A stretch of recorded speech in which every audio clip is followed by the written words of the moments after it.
गेल्या आठवड्याभरापासून राज्यात बऱ्याच ठिकाणी पावसाचं पुनरागमन झालंय। अनेक भागांमध्ये अतिवृष्टी झाली आहे। अशात अनेक ठिकाणी पिकांवरती कीड रोगांचा प्रादुर्भाव दिसतो। शिवाय अनेक शेतकऱ्यांनी रब्बी हंगामाची तयारी सुरू केली आहे। या काळामध्ये पिकांची काळजी कशी घ्यावी पाहूया पीक सल्ला।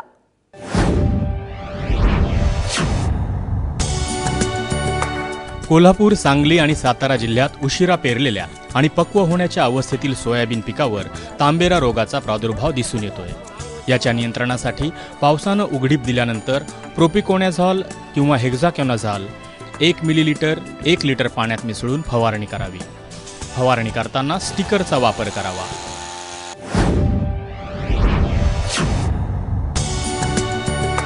सध्या राज्याच्या बहुतांश भागात चांगला पाऊस झाला आहे। यामुळे शेतकऱ्यांनी वापसा येताच रब्बी ज्वारीची पेरणी करावी।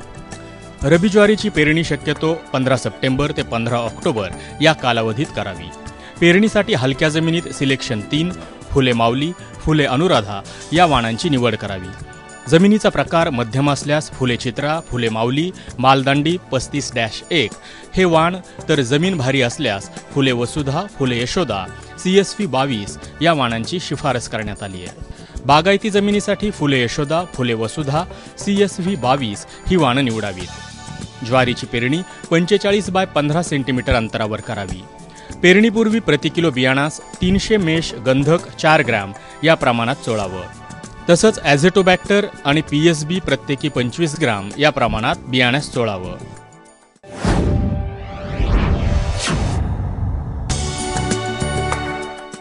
बागायत करडईची पेरणी ऑक्टोबर अखेरपर्यंत पूर्ण करावी। पेरणीसाठी भीमा, फुले कुसुमा ही वाण निवडावीत। यासाठी हेक्टरी 10 ते 12 किलो बियाणं पुरेसं ठरतं। पेरणीपूर्वी थायरम, कॅप्टन किंवा 22 यापैकी एक बुरशीनाशक 2.5 ग्रॅम प्रति किलो बियाणास चोळावं। करडईची पेरणी 45 बाय 20 सेंटीमीटर अंतरावर करावी। पेरणीपूर्वी 50 किलो नत्र, 25 किलो स्फुरद आणि 25 किलो पालाश द्यावं।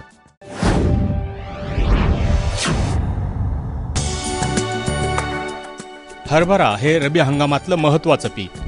या पिकाला थंड आणि कोरडं हवामान मानवतं। कोरडवाहू क्षेत्रात हरभऱ्याची पेरणी या महिन्याच्या अखेरपर्यंतच करावी। यासाठी हरभऱ्याचा विजय हा वाण वापरावा। बागायती हरभरा 20 ऑक्टोबर ते 10 नोव्हेंबर या दरम्यान पेरावा। यासाठी दिग्विजय, विराट आणि विशाल या वाणाचं बियाणं उपलब्ध करून ठेवावं।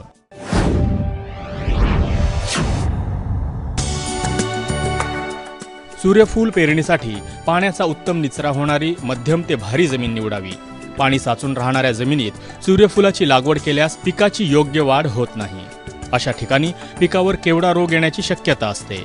त्यामुळे आपल्याकडील परिस्थिती पाहूनच सूर्यफूल लागवडीचा निर्णय घ्यावा। ब्युरो रिपोर्ट, ABP माझा।